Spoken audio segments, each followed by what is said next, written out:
fond de ça.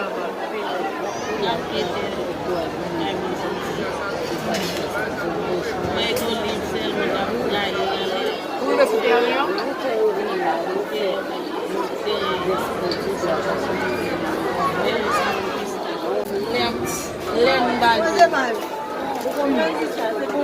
C'est comme si on a dormi ou on dormi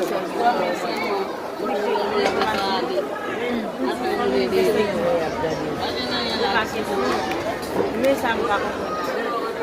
Et à vous parler dans la communauté,